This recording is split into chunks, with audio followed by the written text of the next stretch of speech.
இணையதள நிகழ்ச்சிக்கு மீண்டும் உங்களை அனைவரும் நாங்கள் வாழ்த்தி வரவேற்கிறோம். நிலையத்தின் சார்பிலே உங்கள் அனைவருக்கும் எங்களுடைய விசேஷ வாழ்த்துக்களை தெரிவித்துக் கொள்கிறோம். இந்த நாளிலே நம் மத்தியிலே வருகை தந்திருப்பவர்கள் ரெவரண்ட் பால் ஜி பிரபாகரன் அவர்கள். இவர்கள் king of kings lord of lords சபையின் போதகராக மேட்டூரில் ஊழியம் செய்து வருகிறார். Welcome to our studio pastor. நேர்களே, இந்த நாளின் நேரடி ஒளிபரப்பில் கிறிஸ்துமஸ் சிறப்பு நிகழ்ச்சியை நாங்கள் உங்கள் மத்தியில வழங்க இருக்கிறோம். வாங்க நம்ம நிகழ்ச்சிக்கு நேராக போவோமா? பாஸ்டர், உங்களிடத்துல முதலாவது கேட்க விரும்புகிற ஒரு கேள்வி என்னவென்றால், கிறிஸ்துமஸ் என்பதின் உண்மையான அர்த்தம் என்ன? கிறிஸ்துமஸ் எப்படி உருவானது? What is the true meaning of Christmas and how did it originate? அதை பத்தி கொஞ்சம் சுருக்கமா சொல்ல முடியுமா? கிறிஸ்துவுக்குள் அன்பான ஃபீபா நேயர்களுக்கு ஆண்டவராக இயேசு கிறிஸ்துவின் இனிய நாமத்தில் அன்பின் வாழ்த்துக்களை, ஸ்தோத்திரங்களை தெரிவிக்கிறேன். இந்த கிறிஸ்துமஸ் காலத்திலே நாம் ஒரு பெரிய மகிழ்ச்சியின் காலத்தை நாம் கடந்து போகிறோம். குறிப்பாக கிறிஸ்தவர்கள் அப்படி நாம் மகிழ்ச்சியாக கொண்டாடுகிறோம்.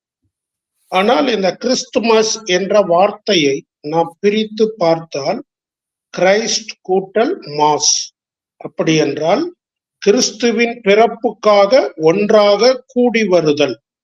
அது மாத்திரமல்ல, கிறிஸ்துவின் பிறப்பை கொண்டாடுதல் என்ற ஒரு அர்த்தமும் அதிலே உள்ளது.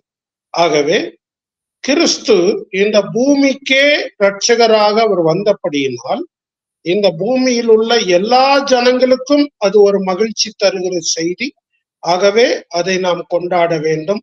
அதுதான் கிறிஸ்துமஸ் என்பதனுடைய ஒரு உண்மையான அர்த்தம். அது மட்டுமல்லாமல் இந்த கிறிஸ்துமஸ் என்பது மக்கள் கிறிஸ்தவர்களுக்கு மட்டுமல்ல, எல்லாருக்குமே பாவங்களை நீக்குகிற இரட்சகராக இயேசு வந்தபடியால் அந்த செய்தி அவர்களுக்கு ஒரு நல்ல செய்தியா இருக்கிறது. ஆகவே நாம் இந்த கிறிஸ்துமஸை எல்லாரும் ஜாதி, மத, இன பேதம் இல்லாமல் எல்லாருமே கொண்டாடலாம். இது கொண்டாட்டத்தின் காலம். அருமையா சொன்னீங்க. இது எப்படி உருவானது பாஸ்டர்? அதை குறித்து கொஞ்சம் சொல்றீங்களா? இந்த கிறிஸ்து பிறப்பு பொதுவாக நம்ம டிசம்பர் 25 உலகெங்கும் கொண்டாடுகிறார்கள். ஆனால் இயேசு கிறிஸ்து டிசம்பர் 25 தான் பிறந்தார் என்பதற்கு நமக்கு எந்த சரித்திர சான்றுகளும் இல்லை.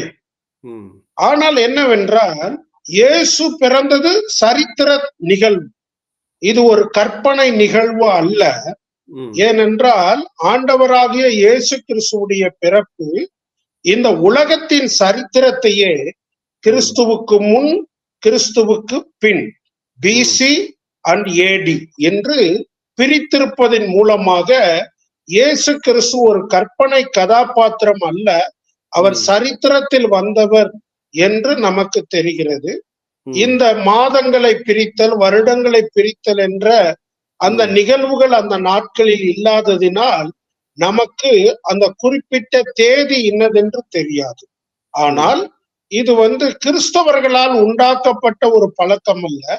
பல்வேறு மத பின்னணிகளிலே இருந்து அநேகர் ஆண்டவர் இயேசுதான் இரட்சகர் என்பதை உணர்ந்து ஆண்டவர் இயேசுவை தங்கள் வாழ்க்கையின் ஆண்டவராக, இரட்சகராக ஏற்றுக்கொண்ட போது அவர்கள் பின்பற்றி வந்த சில பழக்கங்களை இந்த கிறிஸ்துவத்திலே கொண்டு அவர்கள் கொண்டாட விரும்பினார்கள். அப்படி கொண்டு வரப்பட்ட ஒரு கொண்டாட்டம் தான் இயேசு கிறிஸ்துவின் பிறப்பை நினைத்து கொண்டாடப்படுகிற ஒரு கொண்டாட்டம். நாளடைவில் அது ரோமன் கத்தோலிக்க சபையிலே முதலாவது அங்கீகரிக்கப்பட்டு பின்பு உலகெங்கும் மக்கள் இயேசு வந்தது சரித்திரம் தானே, அதை கொண்டாடினால் என்ன என்று அனைவரும் கொண்டாடுகிறார். இப்படிதான் கிறிஸ்துமஸ் கொண்டாட்டம் இந்த பூமிக்கு அறிமுகப்படுத்தப்பட்டது. அருமையாக சொன்னீர்கள். அடுத்தபடியாக இயேசுவின் பிறப்பு மற்றும் வேதத்தின் முக்கியத்துவம் குறித்து சில கேள்விகளை நான் கேட்க விரும்புகிறேன். அதுல முதலாவது கேள்வி, இயேசுவின் பிறப்பு பற்றிய பைபிள் கணக்குகள் என்ன? What are the biblical accounts of Jesus's birth according to Matthew and லூக்கா இதுல எல்லாம் நம்ம பார்க்கிறோம் இல்லைங்களா வேதத்துல. ஆமா. அத குறித்து கொஞ்சம் எடுத்து சொல்ல முடியுமா? அதாவது ஆண்டவராகிய இயேசு கிறிஸ்துவினுடைய வாழ்க்கை, அவருடைய ஊழியம், அவருடைய மரணம், அவருடைய உயிர்த்தெழுதல், அவர் பரமேறுதல், இந்த நிகழ்வுகள் அடங்கிய புத்தகங்களை பரிசுத்த வேதாகமத்தில் நற்செய்தி நூல்கள் அல்லது சுவிசேஷ புத்தகங்கள் அல்லது காஸ்பல் அக்கவுண்ட்ஸ் என்று நாம் அழைக்கிறோம். இதிலே குறிப்பாக மத்தேயு சுவிசேஷம் 1, 2 அதிகாரங்களிலும், லூக்கா சுவிசேஷம் 1, 2 அதிகாரங்களிலும் ஆண்டவராகிய இயேசு கிறிஸ்து இந்த பூமியிலே எங்கே பிறந்தார், எப்போது பிறந்தார், எந்த இடத்தில் பிறந்தார் என்கிற விவரங்களும், யாருக்கு பிறந்தார், அவருடைய வம்சாவளி என்ன என்ற விவரங்கள் எல்லாம் இந்த 2 சுவிசேஷங்களில் கொடுக்கப்பட்டிருக்கு. அது மட்டுமல்ல, இந்த பரிசுத்த வேதாகமத்தில இயேசு கிறிஸ்து பிறப்பார் என்ற முன்னறிவிப்பு கிட்டத்தட்ட இயேசு பிறக்கிறதற்கு 4000 ஆண்டுகளுக்கு முன்னவே சொல்லப்பட்டது.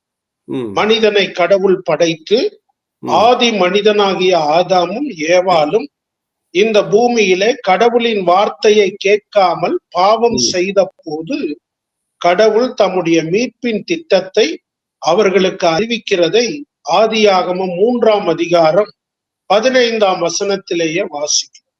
ஆகவே இயேசு கிறிஸ்து பிறப்பு அல்லது அவருடைய இந்த பூமிக்கு வந்து மனிதனாக அவதரிக்கிற அந்த சம்பவம் ஏதோ எதேச்சையாக தவறுதலாக நிகழ்ந்து விட்ட ஒரு சம்பவம் அல்ல. இது பிதாவினால் திட்டமிடப்பட்டு பல ஆண்டுகளாக முன்னறிவிக்கப்பட்டு காலம் நிறைவேறின போதுதான் இறைவனின் மைந்தனாகிய இயேசு இந்த பூமியிலே மனிதனாக பிறந்தார். ரொம்ப அருமையா சொன்னீங்க. அடுத்த கேள்வி பாஸ்டர், இந்த பெத்லகேமில் இயேசு பிறந்ததின் முக்கியத்துவம் என்ன? What is the significance of Jesus's birth in Bethlehem? யூதேயாவில் இருந்த ஒரு சின்ன கிராமம் தான் பெத்லகேம். இந்த பெத்லகேமை குறித்து தாவீதின் ஊர் என்று சொல்லப்படுகிறது. தாவீதின் ஊராகிய பெத்லகேம். ஏன் தாவீதின் ஊர்?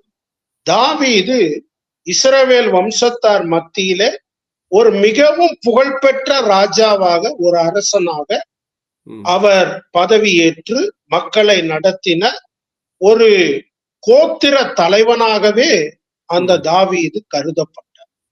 அதனால இந்த பெத்லகேம் தாவீதின் ஊர் என்று சொல்லப்படுது. இந்த பெத்லகேமுடைய இன்னொரு சிறப்பு அம்சம் என்ன அப்படின்னா, அங்கே உயர் ரக ஆடுகளை வளர்ப்பார்கள். உயர் ரக ஆடுகள், அதாவது மிகவும் விலை உயர்ந்த ஆடுகள். அந்த ஆட்டினுடைய கம்பளி மக்களுடைய உடைக்கு மிகவும் பயனுள்ளதாக இருக்கிற ஒரு ஊர். அது மிகவும் செழிப்பு வாய்ந்த ஒரு பகுதி என்று அங்கு உள்ள யூத பண்டிதர்களாலே அது சொல்லப்படுகிறது. அப்படிப்பட்ட ஊரிலே ஏன் பிறந்தார்? ஏனென்றால் மீகா புத்தகத்திலே, தீர்க்க தரிசன புத்தகமாகிய மீகாவில இயேசு பிறப்பதற்கு முன்பு 700 ஆண்டுகளுக்கு முன்னால உரைக்கப்பட்ட ஒரு தீர்க்க தரிசன வார்த்தை அல்லது முன்ன அறிவிக்கப்பட்ட ஒரு வார்த்தை என்னன்னா, எப்பிராத்தா எண்ணப்பட்ட பெத்லகேமே, நீ யூதாவிலே சிறியதா இருந்தாலும் இரட்சகர் உன்னிடத்தில் இருந்து தோன்றுவார் என்று ஒரு தீர்க்க தரிசன வார்த்தை இருக்கிறது. ஆகவே கடவுளின் திட்டம் அவர் அங்கே பிறக்க வேண்டும் என்பது, கடவுளின் திட்டம் அவர் தாவீதின் வம்சத்திலே வர வேண்டும் என்பது. ஆகவே இந்த பெத்லகேம் என்ற அந்த சிறு கிராமத்திற்கு கடவுள் அப்படி ஒரு முக்கியத்துவத்தை கொடுத்து அங்கே இரட்சகரை பிறக்கும்படி செய்திருக்கிறார். இதுதான் அந்த ஊருடைய முக்கியத்துவம். ரொம்ப அழகாக எடுத்து சொன்னீர்கள். அடுத்த கேள்வி பாஸ்டர், இந்த வான சாஸ்திரிகள் யார்? இயேசுவின் பிறந்த கதையில் அவர்களின் பங்கு என்ன? Who were the Magi and what was their role in Jesus's birth story? கொஞ்சம் அதை சொல்ல முடியுமா? இந்த வான சாஸ்திரிகள் இவர்கள் யூதர்கள் அல்ல, இவர்கள் இஸ்ரவேலரும் அல்ல, இவர்கள் யெகோவா தேவனை அறிந்தவர்களும் அல்ல. அவர்கள் அதாவது என்ன சொல்ல வேண்டும், வானத்திலே உண்டாகிற நட்சத்திரங்கள், வானத்தில் உண்டாகிற மாற்றங்கள், இவைகளை கூர்மையாய் கவனிக்க கூடிய ஒரு ஞானிகள். அதனால்தான் அவர்களை ஞானிகள் என்று தமிழில் சொல்லப்படுகிறது. ஆகவே அந்த வான சாஸ்திரிகள் வானத்தில் உண்டாகிற அந்த மாற்றங்களை கூர்மையாய் கவனிக்கும் போது இப்படி ஒரு நட்சத்திரம் ஆண்டவர் இயேசு பிறப்பதற்கு முன்பு தோன்றுகிறது. இதை கிறிஸ்தவர்கள் வால் நட்சத்திரம் என்றெல்லாம் சொல்லுவார்கள். ஆனால் அப்படியெல்லாம் வேதாகமம் குறிப்பிடப்படவில்லை. ஆனால் ஒரு நட்சத்திரம் தோன்றுகிறது. இந்த நட்சத்திரத்தை பற்றி நாம் பார்க்கும்போது, அதாவது யாக்கோபு என்ற தேவனுடைய மனிதன், அதாவது ஆபிரகாமுடைய பேரன் யாக்கோபு, ஆதியாகமம் 49வது அதிகாரத்திலே தன்னுடைய 12 பிள்ளைகளை குறித்து முன்னறிவிக்கும் போது யூதாவிலே ஒரு நட்சத்திரம் தோன்றும் என்று சொல்லுகிறார். அதே போல கடவுளை அறியாத அல்லது யெகோவா தேவனை அறியாத தீர்க்கதரிசியாகிய பிலேயாம் கூட யூதாவிலே ஒரு நட்சத்திரம் தோன்றும் என்று முன்னறிவிக்கிறார். ஆகவே நமக்கு என்ன தெரிகிறது? அதாவது இந்த ஞானிகள் அந்த நட்சத்திரத்தை கண்டு அவர்கள் அந்த சாஸ்திரங்களை கணிக்கும் போது அவர்கள் என்ன அறிந்து கொண்டார்கள் என்றால், யூதர்கள் மத்தியிலே ஒரு மிக முக்கியத்துவம் வாய்ந்த ஒரு ராஜா பிறந்திருக்கிறார் என்று வேதத்திற்கு வெளியே உள்ள சரித்திர ஆராய்ச்சிகளை வைத்து அவர்களே கண்டுபிடித்துதான் அவர்கள் தேடி வருகிறார்கள். இதுவும் முன்னதாக அறிவிக்கப்பட்ட ஒன்றுதான். ஏசாயாவிலே முன்னறிவிக்கப்படுகிறது. இயேசு கிறிஸ்து அவர் மனிதனாக பிறந்து வளரும் போது அவர் பாலும் தேனும் சாப்பிட்டு வந்தார். அவருடைய தேவைகள் எப்படி சந்திக்கப்படும்? இந்த சாஸ்திரிகள் கொடுக்கிற வெகுமதிகளை வைத்து அந்த பெற்றோர் அந்த பிள்ளையை தாளாட்டி சீராட்டி பாலூட்டி வளர்த்தார்கள் என்று நாம் அறிந்து கொள்ள முடிகிறது. ஆகவே அந்த சாஸ்திரிகளுடைய வருகை மிக மிக முக்கியத்துவம் வாய்ந்த ஒன்றாகவே நாம் பார்க்கிறோம். ரொம்ப அருமையா சொன்னீங்க. தாளாட்டி சீரூட்டி பாலாட்டி வளர்த்தார்கள் என்று சொல்லி. அடுத்த கேள்வி பாஸ்டர், இந்த கன்னி பிறப்பு என்பதின் பொருள் என்ன? What is the meaning of the virgin birth? இந்த கன்னியின் பிறப்பு என்பது ஒரு மிக முக்கியத்துவம் வாய்ந்த ஒரு காரியம். ஏனென்றால் பூமிக்கே இரட்சகராக ஒருவர் பிறக்க வேண்டுமானால் அவருக்குள்ளே பாவம் இருக்கக்கூடாது. அதாவது கடவுள் படைத்த ஆதி மனிதனாகிய ஆதாம் கடவுளால் படைக்கப்பட்ட போது ஆதாமுக்குள்ளும் பாவம் இல்லை. அவருக்குள்ள இருந்தது, ஆதாமுக்குள்ள இருந்து ஆண்டவர் ஏவாள விலா எலும்பை எடுத்து படைத்தார் அல்லவா, அந்த ஏவாளுக்குள்ளேயும் பாவம் இல்லை. பாவம் இல்லாதவங்களா இருந்த அவங்க கடவுளுடைய வார்த்தைக்கு கீழ்ப்படியாம அவர் சாப்பிடாதன்னு சொன்னத அவங்க சாப்பிட்டதன் மூலம் அவங்க கடவுளை நம்பவில்லை, பிசாசை நம்பினார்கள். அவர்கள் கடவுளுக்கு கீழ்ப்படியவில்லை, பிசாசுக்கு கீழ்ப்படிந்தார்கள். இதனால என்ன ஆச்சுங்க? அது அங்க வழிய அவங்க வம்சத்துல வந்தாங்க பாத்தீங்களா, அவங்க கற்பத்துல பிறந்தாங்க இல்லையா, அத்தனை பேரும் பிறக்கும் போதே பாவ சுபாவம் உடையவர்களாக பிறந்தார்கள். இப்ப முழு மனுக்குலமும் பாவத்துல கரைப்பட்டுச்சு. இந்த கரைப்பட்ட மனுக்குலத்துக்கு பாவத்துல இருந்து ஒரு விடுதலை வேணும், ரட்சிப்பு வேணும். அப்படின்னா என்ன வேணுங்க? ஒரு பாவமில்லாத மனிதன் தன்னை பலியாக கொடுக்க வேண்டும். அந்த மோசே பஸ்கா ஆட்டுக்குட்டியை பத்தி சொல்லும் போது பழுதற்றதும் ஒரு வயது நிரம்பியதும் ஒரு ஆணுமாக இருக்க வேண்டும் என்று சொல்லுகிறார் அல்லவா.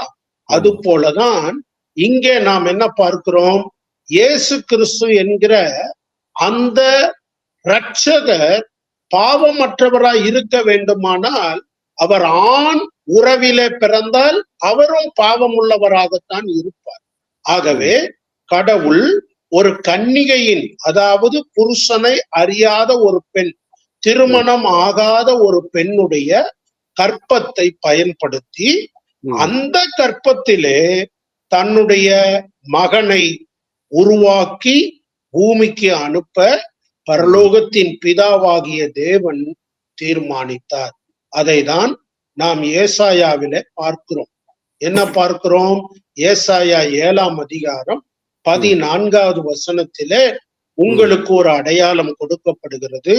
அதாவது ஒரு கன்னிகை கர்ப்பவதியாகி ஒரு பாலகனை பெறுவாள், அவருக்கு இம்மானுவேல் என்று பெயரிடுவார்கள் என்று ஆண்டவருடைய வார்த்தையிலே நாம் பார்க்கிறோம். அந்த தீர்க்க தரிசனத்தின்படி பாவமுள்ள உலகத்துக்கு பாவம் இல்லாத இரட்சகர் வேண்டுமானால் இயேசு என்கிற அந்த இரட்சகர் கன்னிகையின் வயிற்றிலே பாவம் இல்லாதவராக தோன்ற வேண்டும். அதுக்கு நிறைய மருத்துவ ஆதாரங்கள், கண்டுபிடிப்புகள்லாம் இந்த காலங்கள்ல குறிப்பிடுகிறார்கள். அதை குறித்து நாம் பார்க்க வேண்டாம். ஆனா வேத வசனத்தை பொறுத்தவரையிலும் அவர் பாவம் இல்லாதவராக பிறப்பதற்கு ஒரு கன்னியின் கருவிலே வந்து அவதரிப்பது மிக மிக முக்கியமானது. ஆகவேதான் இயேசு என்கிற இரட்சகர் கன்னிகையின் கருவிலே வந்து அவதரித்தார். ஆகவே அது மிக மிக முக்கியத்துவம் வாய்ந்த ஒன்றாகவே காணப்படுகிறது.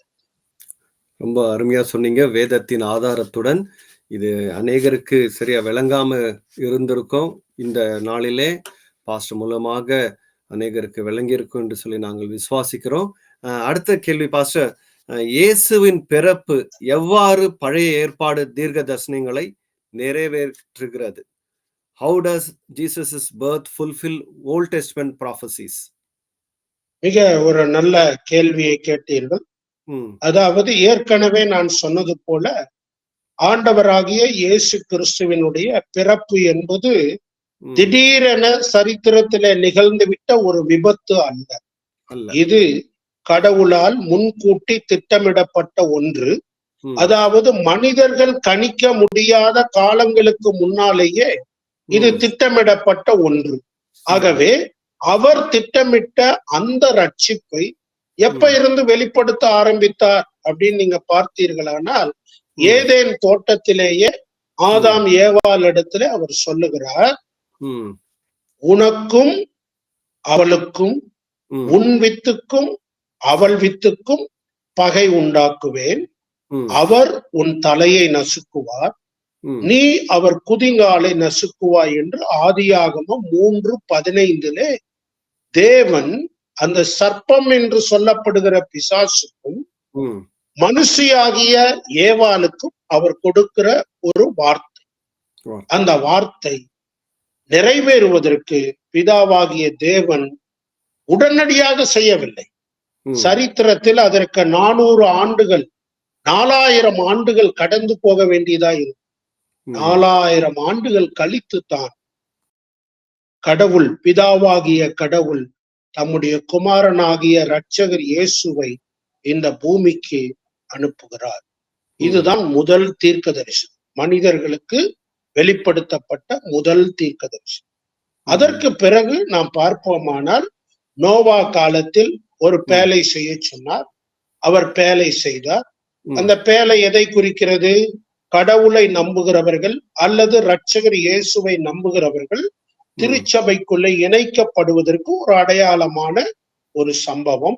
இயேசு கிறிஸ்துவை யார் நம்புகிறார்களோ அவர்கள் நித்திய அழிவுக்கு உட்படாமல் அவர்கள் மீட்கப்படுவார்கள் என்பதை இந்த நிகழ்வு மிக தெளிவாக ஆதியாகமத்துல நாம் 6 இருந்து 9 அதிகாரங்கள்ல நாம் அதை பார்க்க முடியும். அதற்கு பிறகு ஆண்டவர் ஆபிரகாமை அழைக்கிறார்.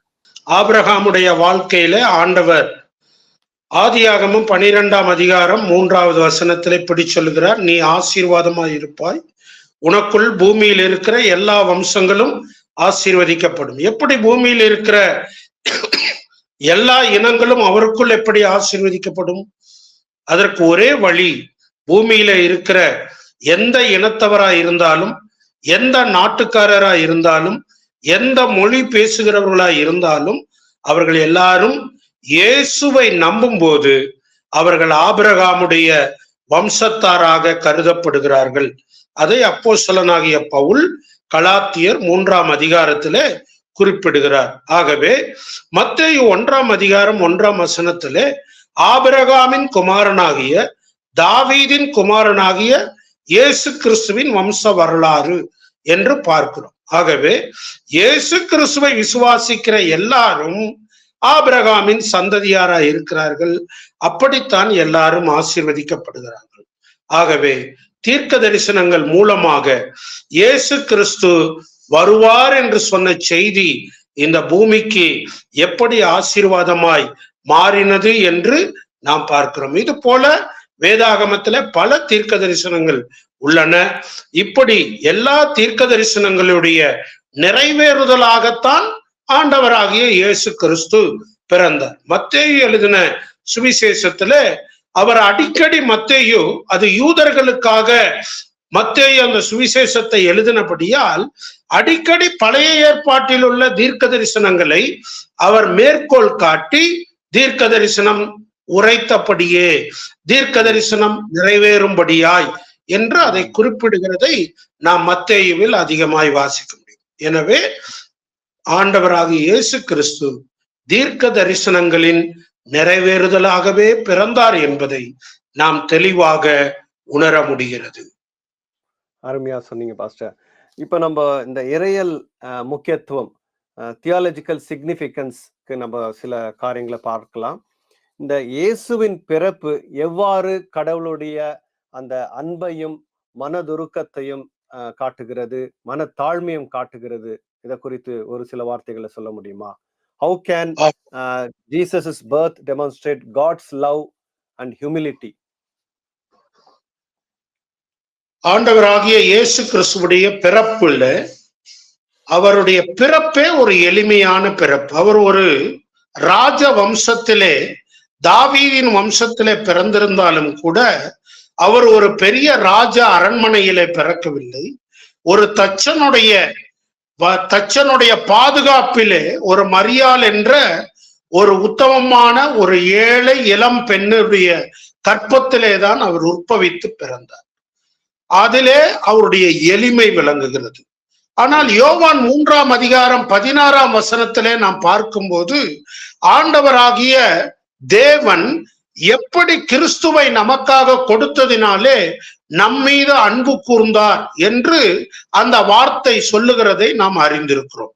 பாருங்கள், தேவன் தம்முடைய ஒரே பேரான குமாரனை, அதாவது ஆண்டவராகிய இயேசு கிறிஸ்துவை விசுவாசிக்கிற யாரா இருந்தாலும் அவர்கள் கெட்டு போகாமல் நித்திய ஜீவனை அல்லது முடிவில்லாத சொர்க்கலோக பாக்கியத்தை அவர்கள் பெற்றுக்கொள்ளும்படி தன்னுடைய சொந்த மகனையே நமக்காக கொடுத்து கடவுள் இவ்வளவாய் உலகத்தில் அன்பு கூர்ந்தார் என்று நாம் வாசிக்கிறோம். ஆகவே ஆண்டவர் இந்த பூமியில் இருக்கிற எல்லாரையும் நேசிக்கிறார். பழைய ஏற்பாட்டு காலத்துல யூதர்கள் என்ன நினைத்தார்கள்? யெகோவா தேவன் தங்களுக்கு மட்டும்தான் உரியவர் என்று நினைத்தார்கள். ஆனால் யோவான் என்ன சொல்லுகிறார்? இந்த முழு உலகத்தின் மீது கடவுள் அன்பு கூர்ந்தார். ஆகவே அவருடைய அன்பு இறைவன் இயேசுவின் பிறப்பில் வெளிப்படுகிறது.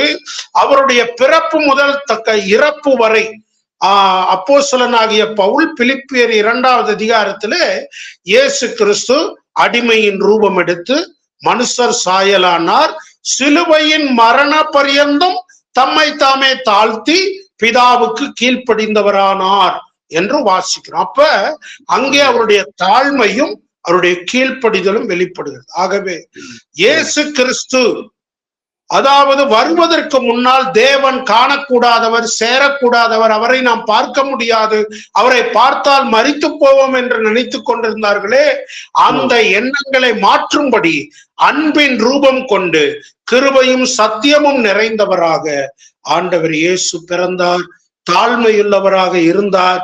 ஆகவே இந்த பிறப்பின் மூலமாக கடவுளின் அன்பும் தாழ்மையும் நமக்கு மிக தெளிவாக விளங்குகிறதை நாம் அறிந்து கொள்ளுகிறோம்.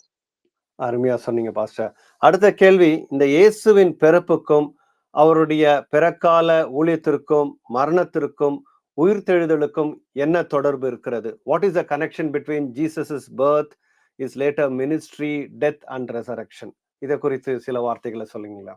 ஆண்டவராகிய இயேசு கிறிஸ்துவுடைய பிறப்பு இல்லைன்னா அவரோட வாழ்க்கை எப்படி நடக்கும்?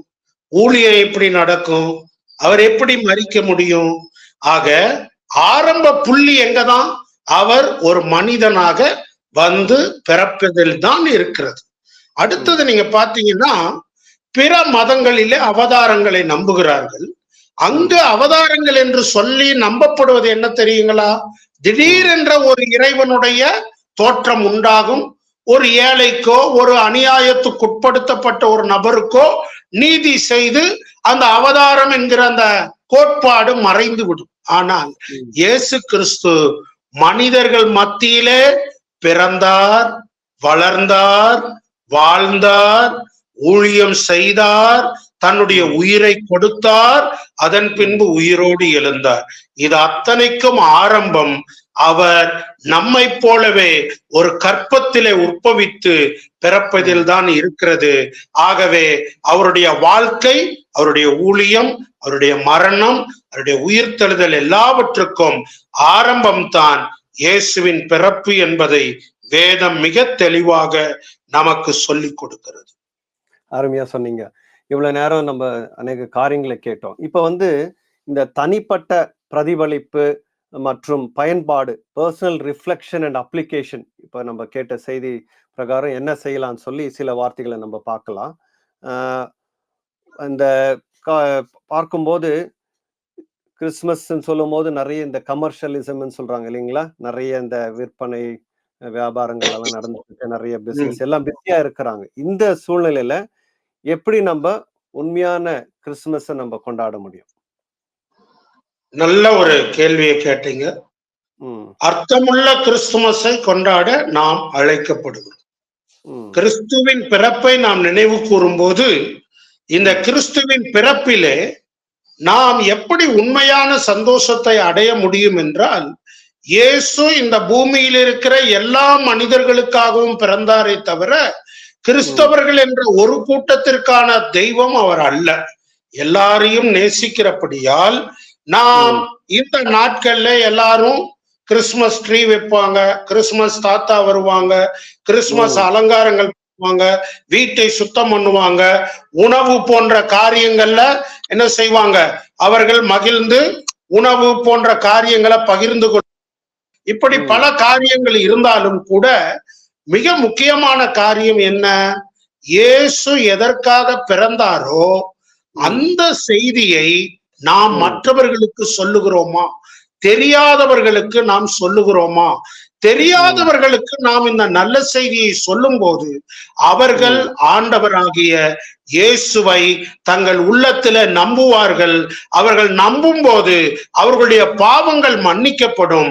அப்பொழுது இயேசு கிறிஸ்து இந்த பூமிக்கு வந்த நோக்கம் நிறைவேறும். அடுத்தது கேரல் பவனி, பாடல் பவனி என்று சொல்லி கிறிஸ்தவர்களுடைய வீடுகளுக்கு நிறைய சபைகள் போவாங்க. அது ஒரு கால் சபையா போய் சந்திக்கிறது ஒரு நல்ல காரியமாய் தெரிந்தாலும் கூட மிக முக்கியமாக செய்ய வேண்டியது என்ன? கிறிஸ்துவை அறியாத நண்பர்கள் நம்மை சுற்றி ஏராளம் இருக்கிறார்கள். கிறிஸ்துவுடைய அன்பை புரியாமல் இருக்கிறவர்கள் ஏராளம் இருக்கிறார்கள். பிற மத நண்பர்கள் அதிகமாய் இருக்கிறார்கள்.